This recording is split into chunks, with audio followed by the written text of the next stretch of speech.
Assalamualaikum warahmatullahi wabarakatuh.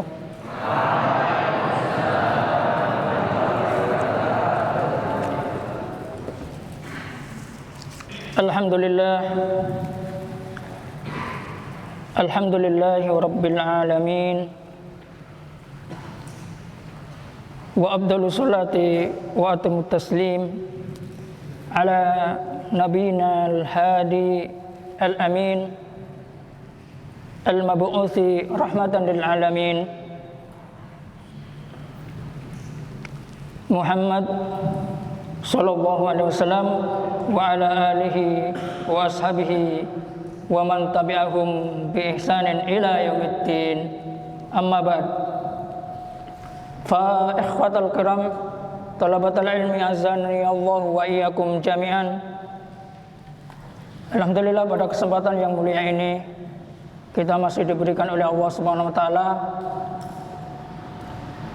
kesempatan untuk terus meningkatkan kualitas amal kita, keimanan kita,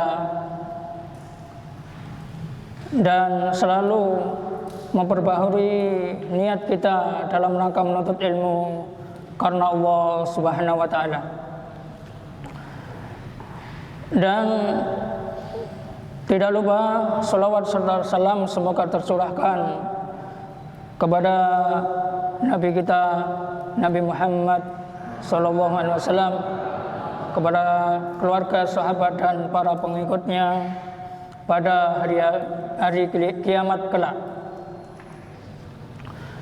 Nah, insyaallah pada malam hari ini kita akan melanjutkan pembacaan kitab At-Tibyan fi Adab Hamalatil Quran karya Al-Imam An-Nawawi rahimahullah ta'ala.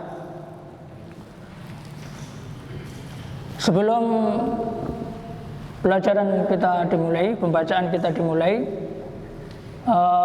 sedikit ya kita semua untuk mengingat kembali kondisi hati kita pada malam hari ini, tatkala kita dalam rangka menuntut ilmu. Terus tidak lupa untuk selalu membersihkan hati-hati kita agar hati kita ini bersih dari segala penyakit yang menghalangi pemahaman ilmu, yang menghalangi ilmu ini masuk dalam hati kita, dan yang menghalangi taufik yang datangnya dari Allah Subhanahu wa taala. Karena ilmu yang kita peroleh ini, yang kita capai ini, yang kita gapai ini tidak akan menempati pada posisi yang baik, yang bersih, kecuali dengan sesuatu ataupun tahapan yang dicapai dengan niat yang ikhlas karena Allah Subhanahu wa taala. Nah, kita mulai, kita sampai masih pada bab tentang keutamaan pembacaan Al-Qur'an bagi penghafalnya. Kita sampai pada hadis Ummul Mukminin Aisyah binti Abi Bakrin, an Aisyah binti Abi Bakrin radhiyallahu anha qalat qala Rasulullah sallallahu alaihi wasallam. Diriwayatkan dari Ummul Mukminin, ibundanya kaum muslimin, sahabiyah al-jalilah Aisyah, semoga Allah Subhanahu wa taala meridhoinya. Beliau mengatakan, qala Rasulullah sallallahu alaihi wasallam, alladzi yaqra'u al-Qur'ana wa huwa mahirun bih ma'as safaratil kiramil bararah. Orang yang Rasulullah sallallahu alaihi wasallam bersabda, orang yang membaca Al-Qur'an wa huwa mahirun bih, sementara dia mahir membacanya, ada waw haliyah, sementara ia mahir membacanya, ma'as safaratil kiramil bararah, maka ia bersama para malaikat pencatat amal yang mulia. Wallazi yaqra'ul Qur'an, dan orang yang membaca Al-Qur'an, wa huwa yata'u fih, sementara dia membacanya dengan tersendat-sendat atau terbata-bata.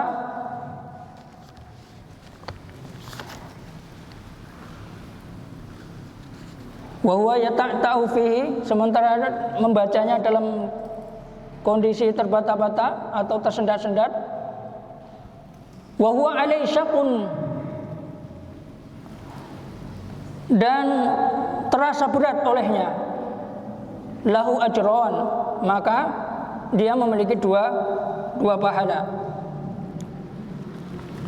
Rawahul Bukhari wa Abul Husain Muslim bin al-Hajjaj ibnu Muslim al-Qushairi an-Naisaburi rahimahullah ta'ala fi sahihaihima, diriwayatkan dalam Sahih Bukhari dan Muslim. Jadi termasuk kemurahan dan sifat rahmat dari Allah Subhanahu wa taala, kasih sayang yang diberikan oleh Allah Subhanahu wa taala pada hambanya, ini tidak menjadikan kita seorang hamba ini akan kehilangan keutamaan dalam membaca Al-Quran, sehingga kita tidak ada alasan bagi kita seorang muslim ketika dia membaca Al-Quran dan merasa terhalangi dengan kondisinya, maka hal seperti ini hendaknya menjadikan pemacu atau penyemangat dalam membaca Al-Quran. Dan juga di sana ada keutamaan bagaimana kondisi hamba ini. Mereka memiliki kekurangan dan kelebihan, sehingga adab seorang muslim terhadap orang yang memiliki kekurangan, jika dia diberikan nikmat dengan suatu kelebihan berupa Al-Quran, punya hafalan yang banyak, ya, punya hafalan yang banyak, punya kemampuan dalam ilmu tajwid yang baik, ya, kemudian dia berinteraksi dengan temannya yang mungkin belum semangat atau kurang semangat atau memiliki keterbatasan dalam membaca Al-Quran, maka kita tidak boleh meremehkan, ya. Jika kita memiliki kemampuan untuk memberikan motivasi, berikan dengan cara yang baik. Tidak boleh meremehkan atau merendahkan. Ini adab seorang muslim terhadap muslim yang lain. Karena Allah Subhanahu wa taala, ya, di dalam hadis ini, Rasulullah SAW dalam hadis ini menjelaskan tentang keutamaan membaca Al-Quran bagi seorang hamba, apapun keadaannya, apapun kondisinya. Nah, Wan Abi Musa al-Asy'ari qala al-mu'allif rahimahullah ta'ala, Wan Abi Musa al-Asy'ari radhiyallahu anhu, dari sahabat yang mulia Abu Musa al-Asy'ari radhiyallahu anhu, tadi sebutkan Aisyah, ya, Aisyah binti Abi Bakrin ini termasuk salah satu istri Nabi yang banyak meriwayatkan hadis di antara istri-istri yang lain. Nah, itu di antara keutamaan sahabiyah al-jalilah Ummul Mukminin Aisyah radhiyallahu anha. Kemudian Abu Musa al-Asy'ari, Masya Allah, disebutkan dalam biografi beliau, ya, keutamaan beliau banyak, ya. Abu Musa al-Asy'ari ini nama aslinya adalah siapa? Ada yang tahu? Abdullah bin Qais bin Sulaim al-Asy'ari al-Yamani. Abdullah bin Qais, ya, bin Sulaim al-Asy'ari al-Yamani, asli Yaman. Di antara keutamaan Abu Musa al-Asy'ari, sahabat radhiyallahu anhu, adalah beliau seorang pernah menjadi bendahara yang amanat, yang jujur, ya, yang mana pada masa sekarang, ya, sangat sulit kita mendapati, ya, orang-orang yang jujur, apalagi memegang amanat bendahara terkait dengan keuangan dan lain sebagainya. Maka sahabat yang mulia Abu Musa al-Asy'ari ini merupakan qudwah bagaimana dia seorang sahabat yang mulia dan seorang bendahara yang amanah. Kemudian qala al-mu'allif rahimahullah taala, qala Rasulullah sallallahu alaihi wasallam, beliau mengatakan, Rasulullah sallallahu alaihi wasallam bersabda, "Matsalul mu'minil ladzi yaqra'ul Qur'ana matsalul utrujjah, rihuha thayyibun wa ta'muha thayyibun." Rasulullah sallallahu alaihi wasallam memberikan perumpamaan tentang bagaimana ataupun menggambarkan bagaimana orang yang membaca Al-Qur'an. Beliau bersabda, perumpamaan orang yang beriman, orang yang mukmin, yang membaca Al-Qur'an itu seperti buah utrujah. Wallahu alam bentuknya seperti apa utrujah ini. Tetapi beliau mensifati buah ini, ya, baunya enak, sedap. Rasanya lezat.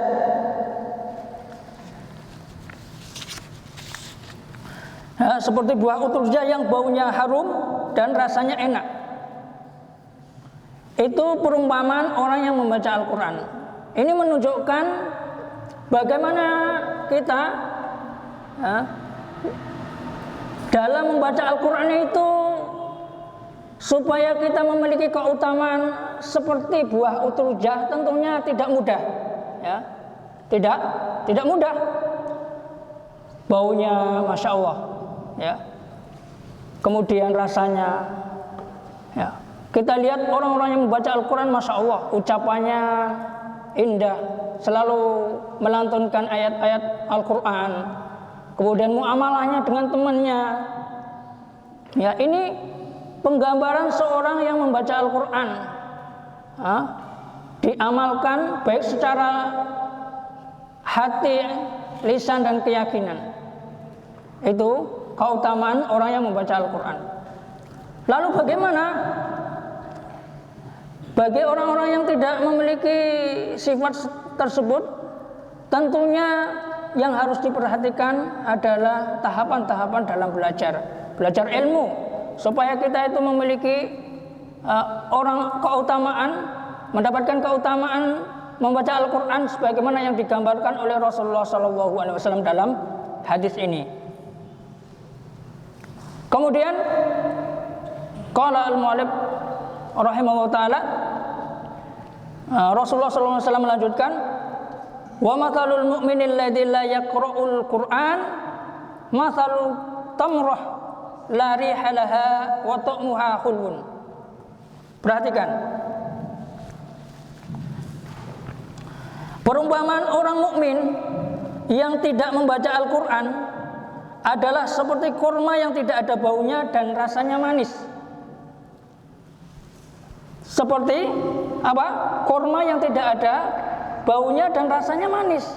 Bagaimana kita mendapatkan faedah yang maksimal, manfaat yang maksimal.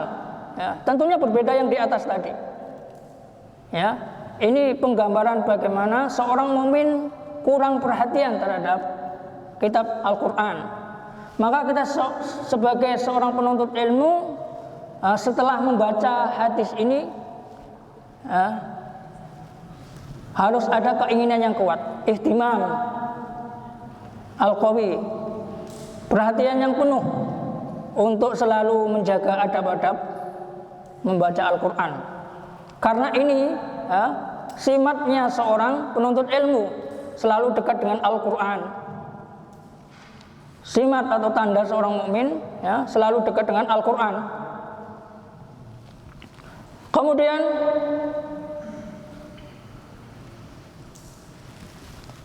wa mathalul munafiqil ladzi yaqra'ul Qur'ana mathalur rihana rihuha thayyib wa ta'muha murrun. Perumpamaan orang munafik, ya, yang membaca Al-Quran adalah seperti raihanah, ya, seperti raihanah.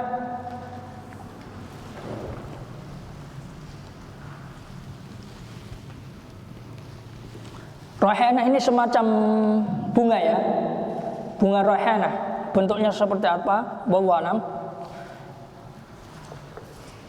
Rihuha thayyib, baunya harum dan rasanya pahit. Baunya harum tapi pahit. Antum lihat bagaimana perilaku orang munafik ini. Orang-orang munafik ini tidak akan puas dalam mencari mangsa.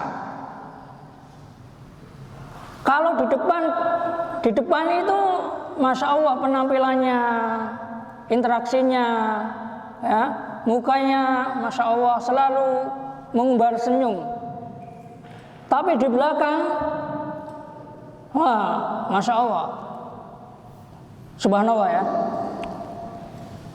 Mungkin kita akan ditipu oleh orang-orang munafik ini, karena digambarkan oleh Rasulullah SAW seperti apa? Bunga raihanah, baunya harum, baunya di depan kita, muamalahnya, interaksinya bagus. Tetapi rasanya pahit, tidak enak. Itu orang munafik. Kemudian wa mathalul munafiqil ladzi la yaqra'ul Qur'an kamathalil handhalah. Kalau tadi perumpamaan orang munafik yang membaca Al-Qur'an, ya. Ya, seperti itu. Ya, membaca Al-Qur'an. Ya, seperti mukmin yang lain, tapi apa yang dia baca tidak meresapi maknanya, bahkan di belakang menghasut, ya, menikam, ya, perbuatannya tidak sesuai dengan syariat Islam. Kemudian Rasulullah SAW bersabda, wa mathalul munafiqil ladzi la yaqra'ul Qur'an kamathalil handhalah laisa laha rihun wa ta'muha murrun, rawahul Bukhari wa Muslim. Kemudian perumpamaan orang munafik yang tidak membaca Al-Quran adalah seperti handhalah yang tidak ada baunya dan rasanya pahit.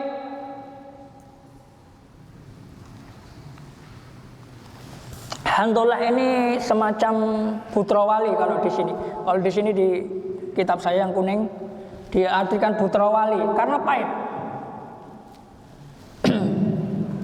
Handhalah yang tidak ada baunya dan rasanya pahit. Itu perumpamaan orang munafik yang tidak membaca Al-Quran. Orang munafik itu penampilannya sama dengan muslim yang lain. Bahkan kalau sholat mereka sangat rajin. Tetapi apa yang dia lakukan itu bukan karena Allah Subhanahu wa Ta'ala. Sehingga kalau kita ini tidak belajar agama sesuai dengan tahapannya, tidak bisa membedakan. Karena hakikat kita bisa membedakan antara hak dan batil Di antaranya adalah mengenal keburukannya, ya, mengenal keburukannya. Dan kita melakukan perbuatan yang baik sehingga bisa membedakan. Jangan kita larut dalam amal mereka. Waliyadu billah. Rawahul Bukhari wa Muslim, diriwayatkan oleh Al-Imam Bukhari dan Al-Imam Muslim. Kemudian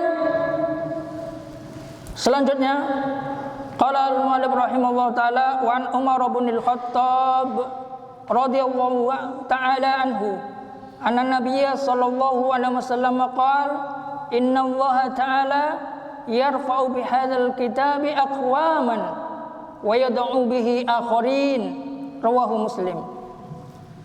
Nah, diriwayatkan oleh sahabat yang mulia, Umar ibnul Khattab. Masya Allah, Umar ibnul Khattab ini adalah masuk Islam karena mendapatkan doa dari Rasulullah SAW. Ya, mendapatkan doa dari Rasulullah SAW. Sebenarnya Rasulullah menginginkan dua sahabat, ya. Kalau tidak salah Abu Jahal, kemudian Umar bin Al-Khattab ini. Kemudian Allah Subhanahu wa taala mengabulkan, memilih Umar ibn Al-Khattab masuk Islam. Sehingga ketika sahabat yang mulia Umar ibn Al-Khattab radhiyallahu anhu masuk Islam, kaum musyrikin Quraisy gempar, ya. Gempar karena ini adalah tokoh yang sangat berpengaruh pada waktu itu. Sehingga mereka gaduh, suasana Mekah ini gaduh, kaum musyrikin Quraisy mulai galau karena kehilangan istilahnya tokoh yang mereka anggap sebagai tokoh yang sangat kuat, ya. Akhirnya masuk Islam. Nah, sehingga gempar. Ini diantara, ya, bagaimana sepak terjang Umar bin Al-Khattab. Beliau mengatakan anna Nabi sallallahu alaihi wasallam qala, bahwasanya Nabi sallallahu alaihi wasallam bersabda, innallaha, sesungguhnya Allah taala mengangkat derajat beberapa golongan dengan kitab ini, kitab Al-Qur'an, dan merendahkan golongan yang lain. Hadis riwayat Muslim. Sudah banyak penjelasan tentang mukjizat Al-Qur'an.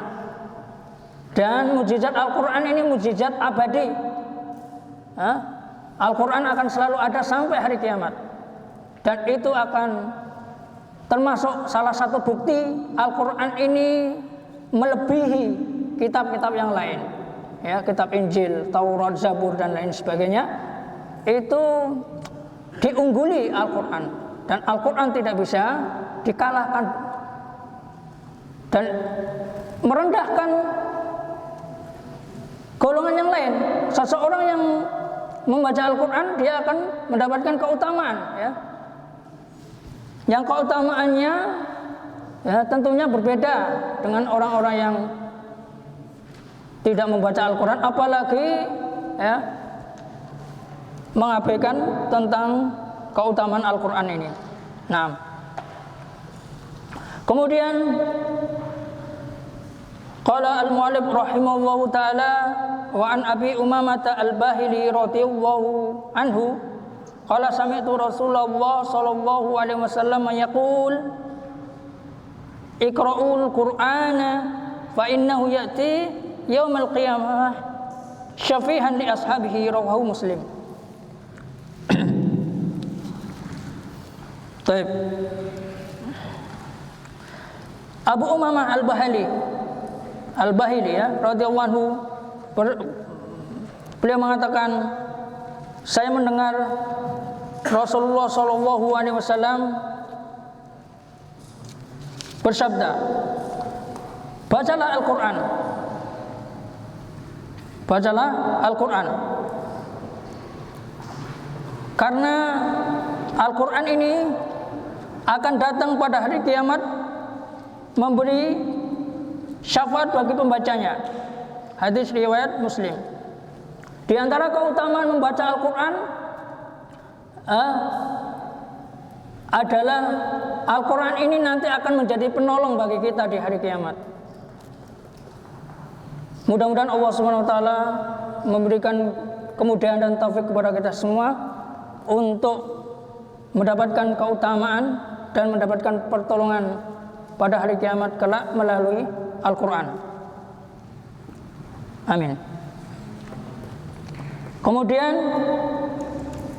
qala al-mu'allif rahimahullahu ta'ala wa 'an ibni Umar radhiyallahu anhuma 'anin nabi sallallahu alaihi wasallam qala la hasada illa fitnatain rajulun atahu Allahul Qur'an fa huwa yaqumu bihi ana al-lail wa ana an-nahar wa rajulun atahu Allahu malan wa huwa yunfiquhu ana al-lail wa ana an-nahar, rawahul Bukhari wa Muslim.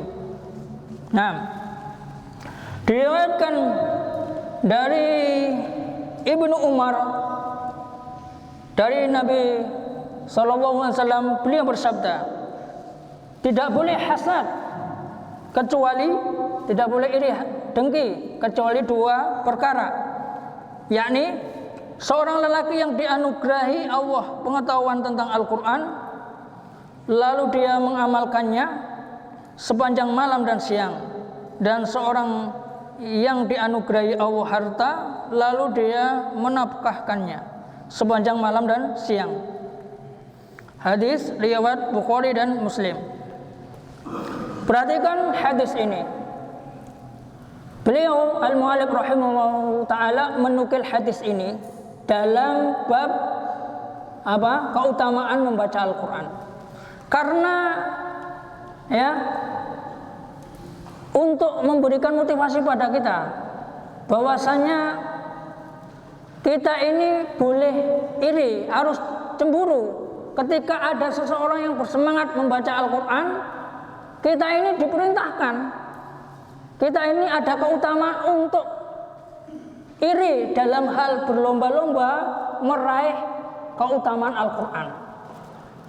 Jangan sampai kita ini ketika ada orang membaca Al-Quran, mempelajari maknanya, tadabbur dan lain sebagainya, kita santai, tidak ada perasaan untuk girah, semangat untuk berlomba-lomba.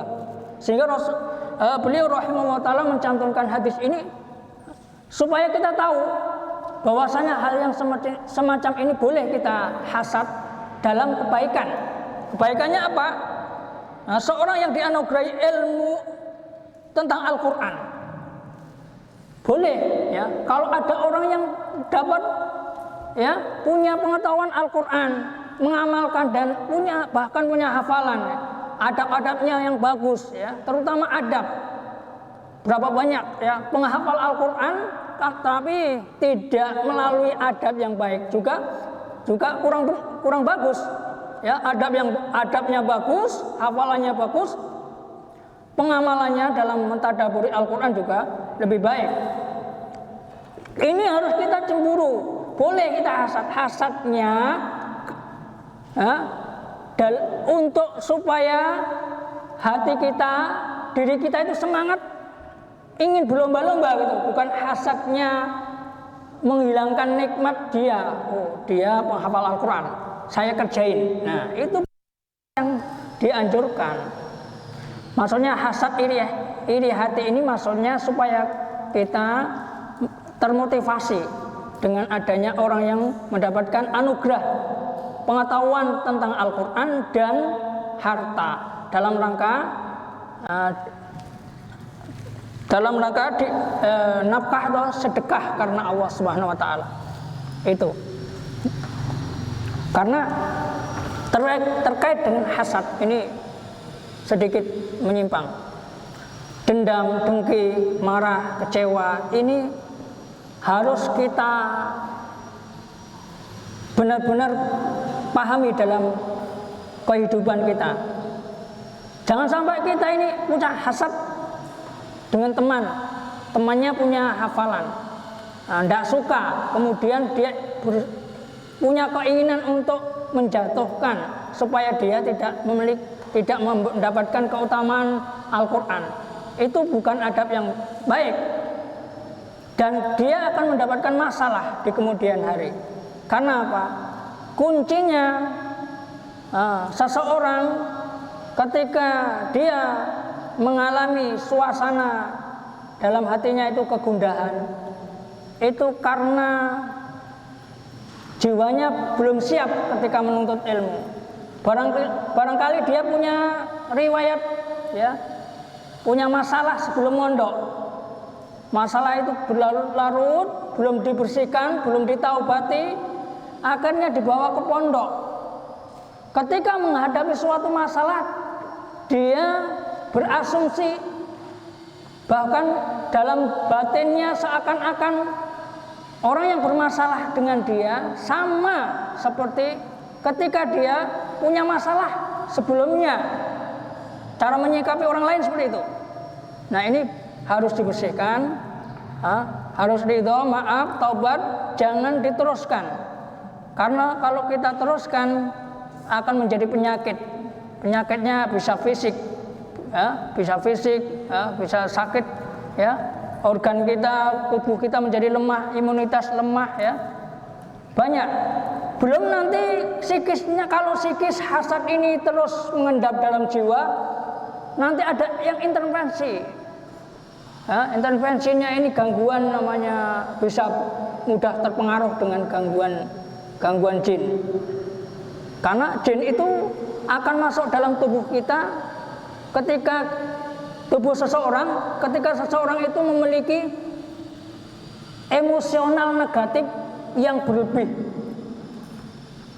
Ya, ibaratnya sampah, ya, ibaratnya sampah. Misalnya kita punya dendam dengan teman, marah, kecewa, tidak segera diobati marah, kecewa, bencinya ini, terus dianggap, dibiarkan mengendap dalam jiwa, ini ibarat sampah.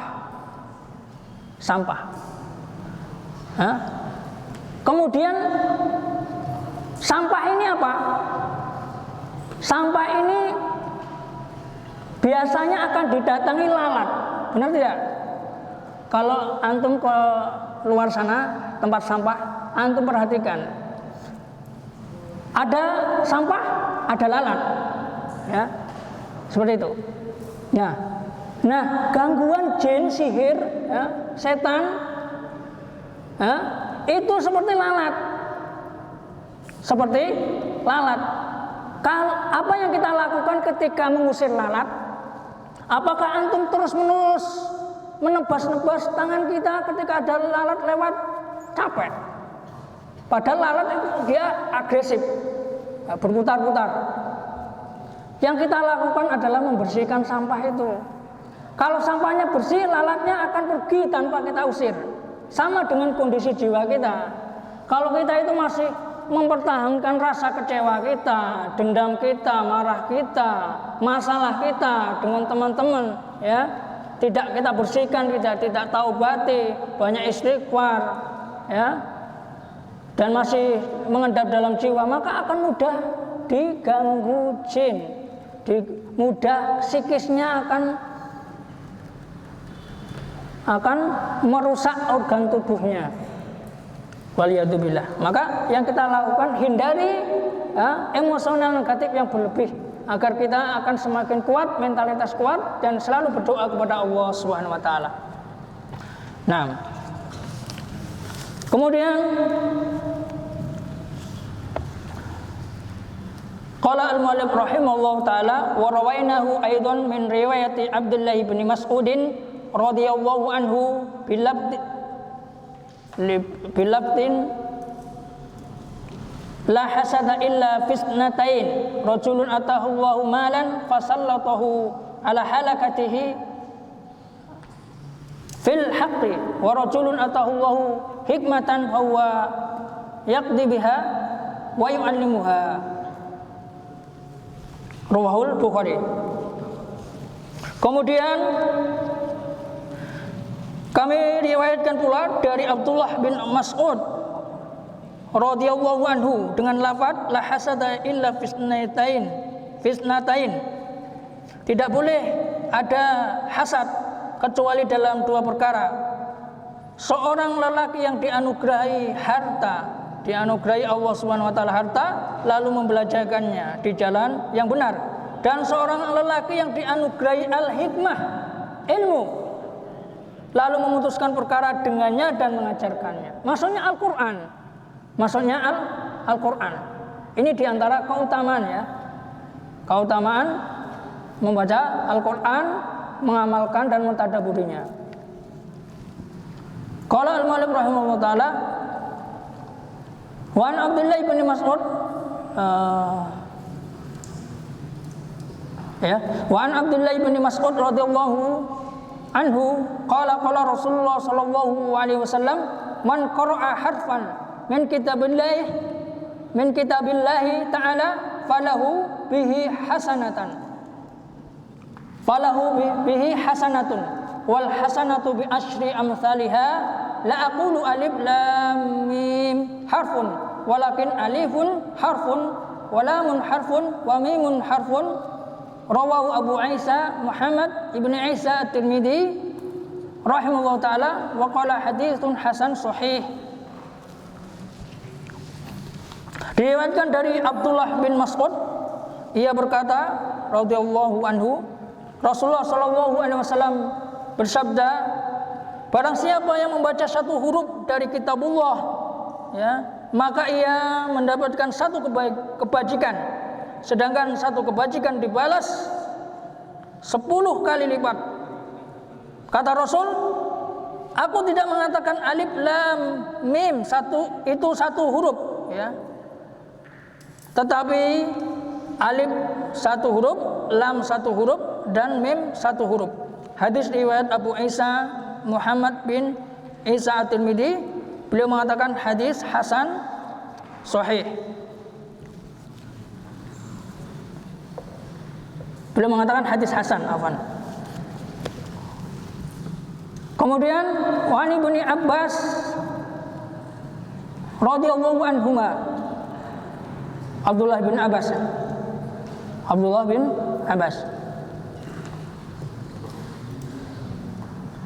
qala Rasulullah sallallahu alaihi wasallam innal ladzi laysa fi jawfihi syai'un minal qur'ani kal baitil kharib, rawahu at-Tirmidzi wa qala hadis hasan sahih. Kemudian diriwayatkan dari sahabat Abdullah bin Abbas radhiyallahu anhu, beliau mengatakan Rasulullah sallallahu alaihi wasallam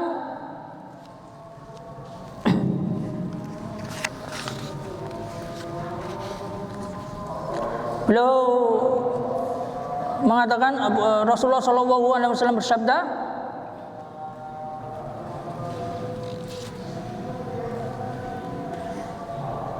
sesungguhnya apa?